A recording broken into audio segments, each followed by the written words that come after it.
Have you ever been told you're too old to matter? That your opinions, your memories, everything you sacrificed, no longer have a place in the home you helped build? I have, and it didn't come from strangers, it came from the people I loved most, the ones I carried, fed, protected, the ones I thought would always see me as something more than a burden. It happened on a Sunday. We were all gathered in the living room, the same place where I once hosted birthday parties, where I read stories to my grandchildren, where I watched my children grow. That day, my Jen Remark looked at me, right in front of everyone, and said I was too old to make decisions, that it was time to leave the adult conversations to the younger ones. My daughter said nothing. My grandkids looked down. And just like that, I became invisible. You already know how that feels, don't you? To be in the room, but not really seen. To be alive, but treated like you're already gone. That's what it's like to be abandoned without ever leaving the house. It's not just disrespect to grandparents. It's a kind of quiet erasure that happens in so many families, and we don't talk about it enough. I didn't scream. I didn't cry. I just stood up and walked out of the room where my own voice had been silenced. That night, I sat alone in my bedroom, staring at the old documents I kept locked in my drawer. The house deed, signed by me and my late husband, years ago, when we said we'd build something for the family, something that would last. What happened the next morning wasn't planned out of revenge. It came from a place of dignity, from a place of knowing that aging with grace doesn't mean accepting humiliation. You see, stories like mine, these real grandma stories, they aren't just about one family. They're about so many of us who gave everything and ended up treated like we no longer belong. The emotional journey of the elderly isn't filled with the noise of big fights or loud endings. It's the quiet moments when you realize your place at the table is conditional, that your love doesn't guarantee respect, and that maybe, just maybe, it's time to remind everyone what you're still capable of. You've probably seen it too. Generational conflict disguised as modern values, children who forget the hands that raised them, a real family drama playing out in slow motion while we smile and serve dinner, pretending not to notice. But we notice, we feel it deep, and sometimes we decide to act. Stay with me until the end, because what I did the next morning, well, let's just say it wasn't what they expected, and what you're about to discover might change the way you look at your own story. Let me take you back to that morning when everything quietly, but powerfully, began to shift. That morning, I woke up before the sun. The house was quiet, kind of silence that used to feel peaceful, but now felt heavy. I walked through the hallway, past the photos I had hung with my own hands. Weddings, birthdays, first steps, moments I thought would hold me in their hearts forever. I stood in the kitchen, holding that piece of paper the deed on. I realized something. They had taken my voice, but they hadn't taken my name. My presence still mattered. My story still had weight, and maybe yours does too. If something in this story stirred something in you, even just a little, tell me. Write it in the comments. Have you ever felt invisible in your own family? Have you ever been told you're too old, too fragile, or simply not enough anymore? Your words matter here. This is not just my story, could be your story too. And when we share, we remind each other that we're not alone in this silence, that someone else understands. And if this moment made your heart tighten or even made you angry, hit the like button. It's not just a click. It tells this platform that voices like ours deserve to be heard, that these emotional journeys of the elderly, of mothers and grandmothers, still matter. And if you want to walk with me through more stories like this, through truths no one dares to say out loud, subscribe to the channel. Because this space is not about the noise, it's about the real things. The things we carry quietly, but deeply. And your presence here makes all the difference. Now, let me tell you what I did next. Because it wasn't loud. It wasn't revenge. It was something far more powerful. My name is Edna Louisa Thompson. I'm 76, widowed, mother of 3, grandmother of 6. I make a good apple pie, still knit scarves for the winter, and talk to my rose bushes like they're old friends. Most days, I keep to my corner of the house. I fold the towels just the way my daughter likes them. I mind the grandchildren while everyone is out. I rarely raise my voice, and I never sit in the big chair in the living room. That one became theirs a long time ago. They say I'm sweet, that I'm lucky to have a roof over my head, that I should rest. But they don't see what it cost me to build this roof. They don't talk about the years I worked double shifts at the bakery while my husband Harold laid every brick of this house with his own hands. They weren't there in the winter of '79, when we slept in the basement with no heat so we could save enough to pay off the land. They weren't there when I sold my engagement ring to cover the last tuition payment for my son's college. They only see the quiet old lady in the corner now. They don't see the woman who once knew how to negotiate with City Hall, who stitched curtains by candlelight and turned every paycheck into a foundation stone for their future. That part of me, it's invisible now, lost in the shuffle of daily noise, in the passive suggestions that I've had my time, that it's their turn. But here's the truth. Just because someone becomes quieter doesn't mean they've stopped seeing, or remembering, or deciding. Harold and I made a decision long ago, one of those choices that seemed small at the time, but change everything. Later, when we finished paying off the house, we registered the property in my name. I didn't ask for it, he insisted, said, if anything ever happens to me, I want them to know who made all this possible.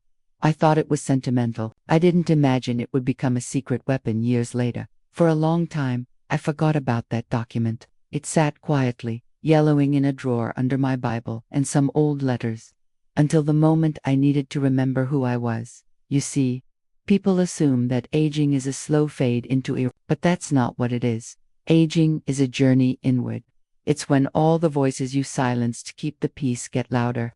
It's when the truth you buried to avoid conflict starts rising like steam from a cracked teacup. It's not weakness, it's revelation. There are so many things I never said. So many moments I let pass, out of fear of being called bitter or dramatic. But that morning, I stopped being afraid. Something in me snapped. But it wasn't rigid, it was clarity. The kind of clarity that comes from years of watching, absorbing, waiting. I didn't speak to them that morning. Not yet. I didn't slam doors or demand apologies. I simply put on my cardigan, brushed my hair, and took the deed to the lawyer down the street. The woman at the front desk gave me a curious look when I handed over the papers. Are you sure you want to do this? She asked. I looked at her with a calm I hadn't felt in years and said, I've never been more sure. Because this wasn't about revenge, it was about restoration. A quiet reordering of the truth that had been twisted. It was about reclaiming the name that built the house, the hands that scrubbed its floors, the voice that had been silenced at its own table, and no one saw it coming. If something in this story resonates with you, if you've ever felt like your presence was erased in your own home, write the word invisible in the comments. Not for me, but for every woman who's ever disappeared in silence. It started with a chair, that was all. Just one chair being moved from the living room to the garage, like it no longer belonged there. It was my chair, the one by the window where I used to sit every afternoon with my tea, watching the sun stretch across the garden I once planted myself. Heather, my daughter-in-law, said they were reorganizing the space to make things more functional. She smiled, in that polite, empty way, and told me it would be so much better this way, that they were turning the room into a home office, that I'd be more comfortable elsewhere. They didn't ask, they just told. And as she and Mark carried the chair out, I felt something I hadn't felt in years, the sting of not existing. I stood there, watching them clear the corner like it was nothing. As if I hadn't sat there every Sunday since Harold passed. As if those cushions didn't still carry the shape of my back. The scent of lavender I always sprinkled to feel closer to him. But now it was just clutter to them. And in that moment, I realized they weren't just making space in the room, they were making space away from me. That evening, they told me they needed my room too. Said it would make more sense for me to move to the den so they could convert my bedroom into an office for Heather's new online business. You'll have more privacy, they claimed. It's quieter in the back. The den, of course, had no windows, no closet. Just an old pull-out couch and a cold tile floor. It wasn't about comfort, it was about convenience. Their convenience. No one looked me in the eye when they said it. Not my daughter, not even my grandson, who used to beg to sleep in my bed after thunderstorms. They just nodded along like it had already been decided. I didn't argue. Not then, but something in me curled inward like a leaf in winter. What they didn't know is that I've seen these kinds of decisions before. Not in big moments, but in the small ones, the subtle removals, the quiet shifts that reframe your role without ever having to say the words out loud. It's not betrayal, with shouting or slamming doors. It's betrayal with polite phrases and smiles that don't reach the eyes, and it cuts deeper because it hides behind the mask of logic and practicality. I lay in that den that night, staring at the ceiling fan that squeaked with every turn. It was the same fan I used to rock my babies to sleep under. I remembered each of them as infants, tiny and helpless, their whole futures nestled in my arms. And now, here I was, boxed away in the back of the house, like a forgotten box of Christmas lights. But here's the truth no one wants to say. Betrayal doesn't always feel like a knife. Sometimes, it feels like being slowly erased, like a photo left in the sun too long, fading at the edges until even the outlines disappear. Still, I didn't cry. I didn't yell. I let the silence speak. Because in that silence, I remembered who I am, and more importantly, what they didn't know. There's a kind of power that comes from knowing the full story, from carrying the history others have forgotten. And when you carry that truth quietly for too long, there comes a moment when it demands to be seen again. Not in a loud explosion, but in a decision that changes everything. That if any part of this made you feel something real, if it reminded you of a moment when you felt quietly pushed aside, write the word erased in the comments. Just one word. But sometimes, one word is enough to begin telling your own story. I didn't sleep that night. Not because of the discomfort of the old pull-out couch or the cold floor that seemed to seep through the soles of my feet. It was something else, something that stirred in a place I hadn't touched in years. It wasn't anger, not in the way most people think. It was a shift. A slow, internal unfolding. A realization so quiet, yet so absolute, that I could feel it vibrating beneath my skin. I sat up in the dark, wrapped in the old shawl my mother knitted for me when I had my first child. It smelled faintly of cedar and thyme. And as I looked around, that tiny, borrowed space, bare walls, no photos, not a trace of my thought about everything I had poured into this family. Not just money or effort, but pieces of myself. Late nights with feverish babies, the 100 tiny sacrifices no one noticed, the dreams I set aside, not out of obligation, but out of love. And what did that love earn me? A makeshift room, a missing chair, a place in my own house that had been reassigned like I was no longer part of the blueprint. That realization didn't break me. It built something new inside me, not bitterness, something sharper, cleaner, like clarity. I stood up, barefoot, and padded through the hall in silence. I passed the rooms I once filled with laughter and lullabies. I passed by the fridge, still covered with drawings I'd saved, though no one remembered I was the one who framed them. I stopped at the drawer in the corner of the hallway, the one nobody touched. It was where I kept the things that mattered, a few old letters from Harold, some pictures, and the deed to the house still in my name. People think that strength shows itself in loud moments, in confrontation, in shouting matches, in declarations, but real strength, the kind that shapes lives, it shows up quietly, in the mental shift, the internal pivot that changes everything without a single sound. That night, I made a decision. Not to fight, but to move.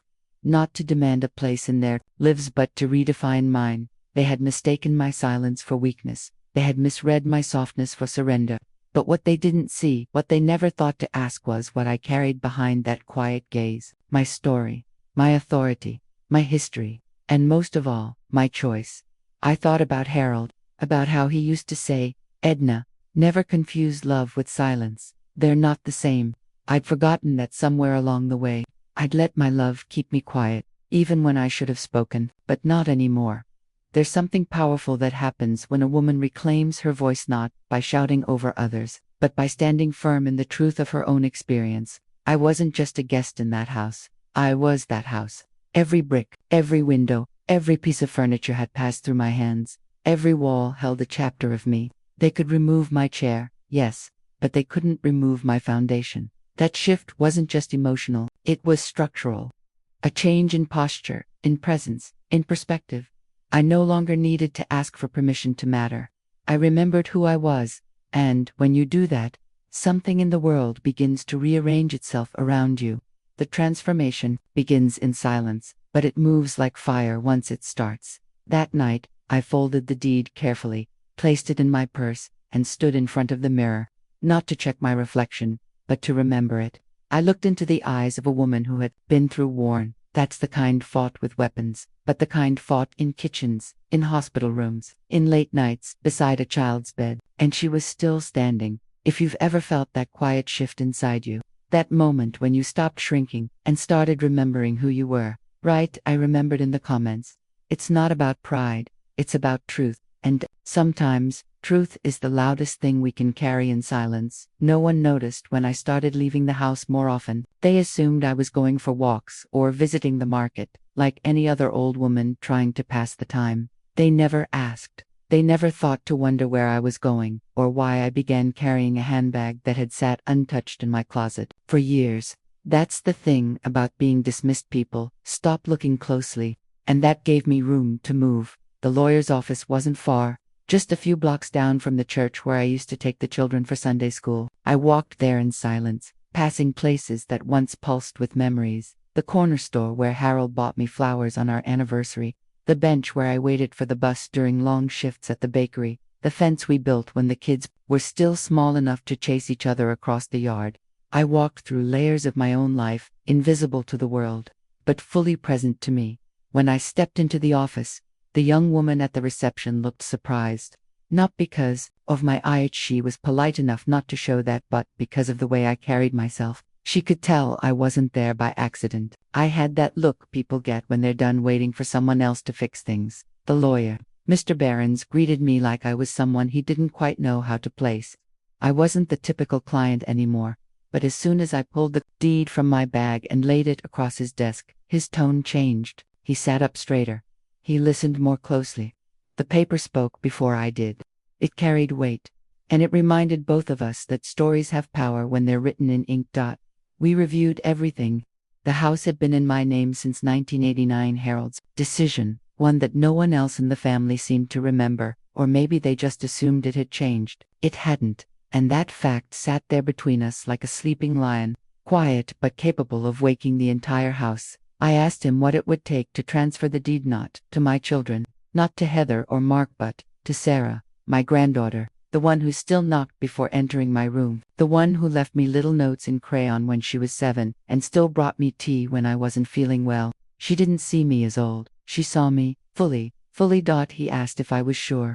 I nodded once. I didn't need to explain. This wasn't revenge, it was legacy. It was truth realigned. Families are built on decisions, some spoken, some silent, and this one, though quiet, would speak volumes when the time came.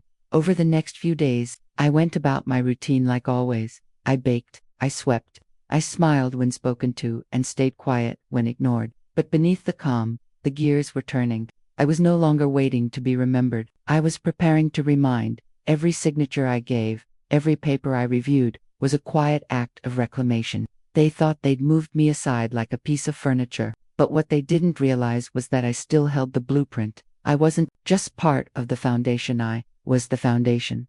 There's something liberating about having nothing left to prove. I wasn't asking for respect anymore. I was moving as someone who already knew her worth, acting from a place of calm power, not noise. No one suspected a thing. They thought they had successfully rearranged me. But the truth was, I had simply stepped out of the frame so I could reset the picture. This part of the journey wasn't loud, but it was deliberate, strategic. Every visit to the notary, every discussion with Mr. Behrens was part of something much bigger, a realignment not just of property, but of place of voice, of value, of presence, because dignity, once remembered, refuses to be boxed away again. If you've ever made a decision in silence that changed everything, write quiet power in the comments. It's not always the loudest move that leaves the deepest mark. There's a kind of memory that doesn't live in photographs or birthday cards. It lives in the muscles, in the hands, in the back that still aches from decades of bent, in surrender, but in service. I sat alone in the garden that afternoon, the same patch of grass I once cleared with my own hands to plant the jasmine that bloomed every spring. And as I looked around, it wasn't the house it was the woman I used to be inside that house. I remembered the nights I spent sewing, until my fingers bled, making uniforms for the boys so they could go to school looking as proud as they felt. I didn't have much, but I had thread, and I had love. That was enough. Harold used to come in late from the construction site, his boots caked in mud, his arms worn from carrying beams all day. He'd sit beside me, silent, wipe his brow, and then kiss my shoulder like it was the only soft thing left in the world. That house, it rose from those moments. From exhaustion and tenderness folded into brick and bone. There was a winter we didn't have enough to pay for both heating and food. The kids never knew. We kept the stove on in the kitchen and made it a game, letting them camp under blankets near the oven while I told stories and Harold hummed tunes from his childhood. We made struggle feel like magic. They never saw the decisions we had to make, behind closed doors, the meals we skipped, the second jobs we took, because that's what love did back then. It carried silently, never asking to be noticed. I remembered the day we got the final letter saying the house was paid off. Harold didn't say much, just handed me the paper with a look in his eyes I'll never forget. Pride, relief, and something else. An unspoken promise that what we built would last, that it would be respected, that it would hold our name, our effort, our legacy. But time, it seems, doesn't always reward the ones who plant the seeds. Sometimes it gives shade to those who never watered a thing. It's strange how people can live inside a story they didn't help write, and still feel entitled to edit its ending. I watched my family walk past the walls I once scrubbed with vinegar and lemon, complaining about the color, about the creak in the stairs, never once asking who had bent down to clean those very steps after long days and longer nights. You give them everything, and one day you realize they only saw the giving as background noise, not as choice, not as sacrifice, just expected. But memory is a living thing. It breathes inside us, and when you sit still long enough, it starts whispering back all the names you were before they forgot to ask. I wasn't just a mother, I wasn't just a wife. I was a builder, a creator, a protector, and I had receipts for all of its into curtains, baked into bread, folded into the corners of that home. It's not about resentment, it's about recognition, about looking at your reflection and seeing not what time has taken, but what it never managed to erase. So when they moved my chair, when they emptied my room, when they talked over me at dinner, I didn't argue, I remembered. And I let those memories become my answer. Not a confrontation, a revelation. If you've ever looked back and realized how much of yourself you gave in silence, write, I remember everything in the comments. Because sometimes, the world needs to be reminded that the quiet ones hold the deepest stories. There's a quiet kind of strength in remembering, not to dwell, not to reopen old wounds, but to honor what was real. The nights we stayed awake, not for ourselves, but for others. The years we held our breaths and held our families together. That kind of story doesn't always get told. It gets buried beneath the noise, lost in the daily grind, overlooked by people who forget that behind every meal cooked, every shirt mended, every bill paid, was someone choosing love over comfort. And maybe that's why I'm telling this now, because I know I'm not the only one. I know there are others who felt that same sting, that quiet push to the side, disguised as, that's just how things are. So if any part of this story felt familiar, if something tugged at a memory you thought was long gone, I'd love for you to share it. Drop it in the comments. Tell me your version of I remember everything.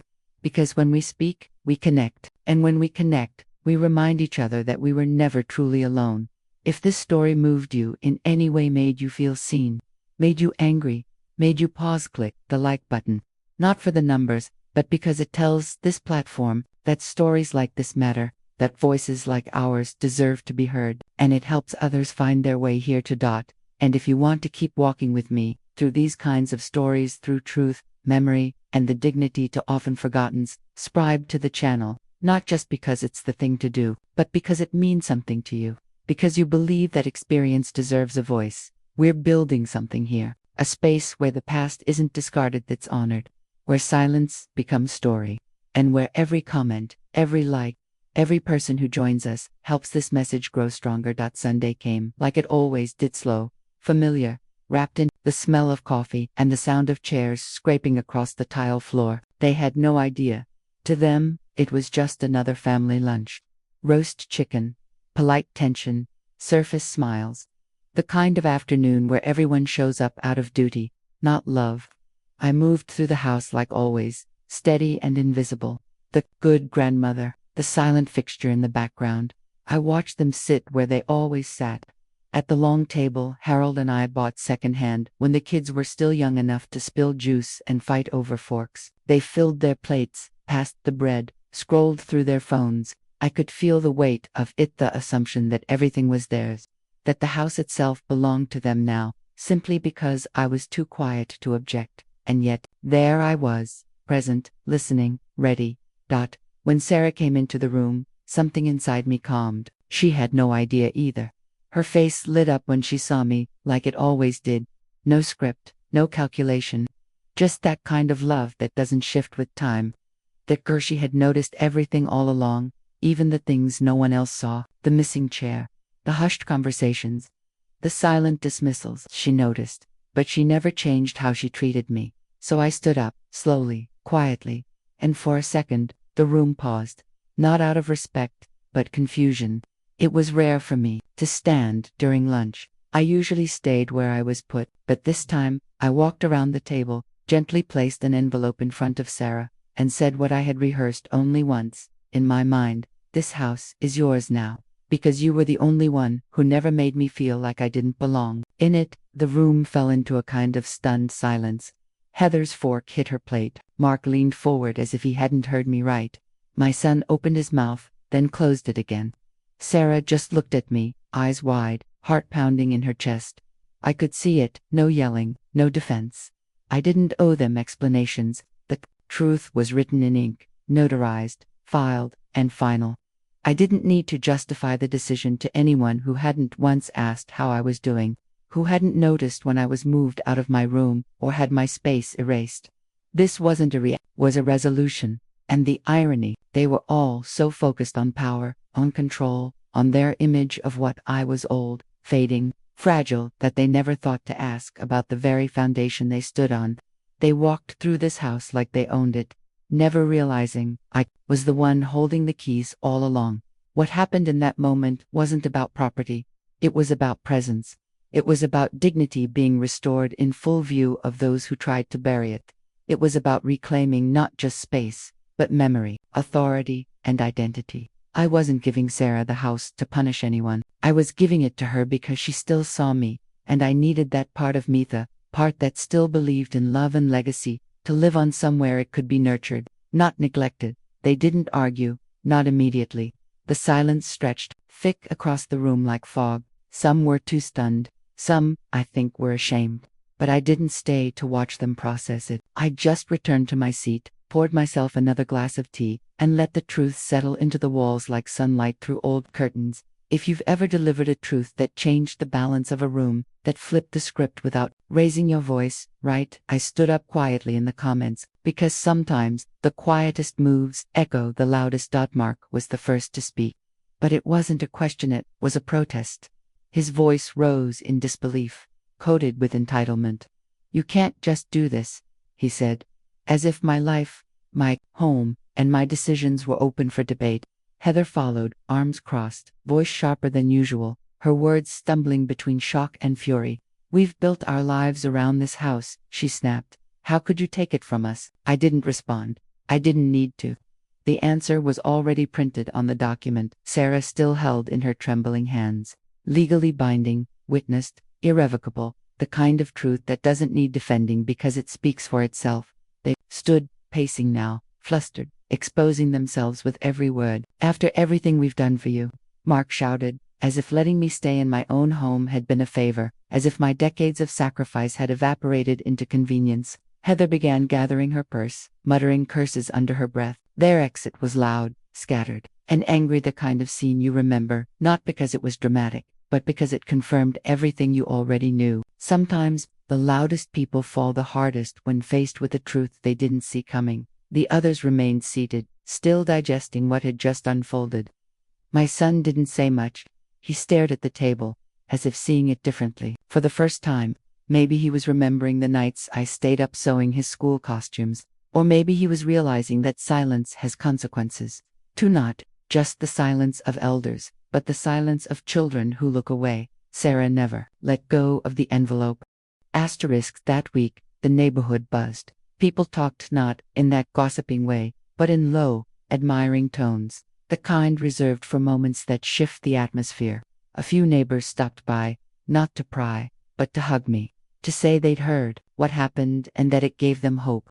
One woman, Marlene from down the street, whispered, You did what so many of us dream about but never dare to do. Funny how that works. You live quietly for so long that when you finally make a decision, people call it courage.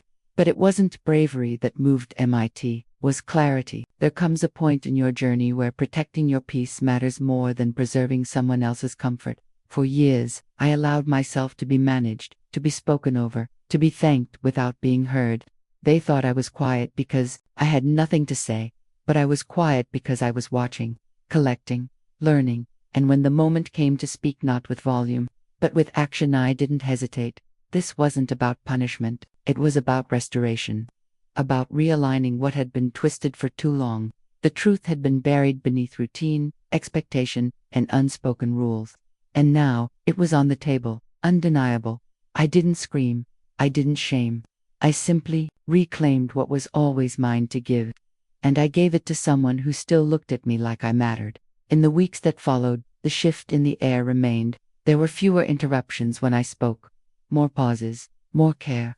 As if the people around me were finally realizing that history doesn't just live in books, it lives in bodies, in voices, in houses like mine. And when that history stands up, it changes the room. If you've ever seen someone get exactly what they deserve, whether justice, clarity, or peace, right, they had it coming in the comments. Because sometimes, the most powerful outcomes come from those who waited the longest to speak. The porch was quiet that evening. The kind of quiet that sinks deep into your bones.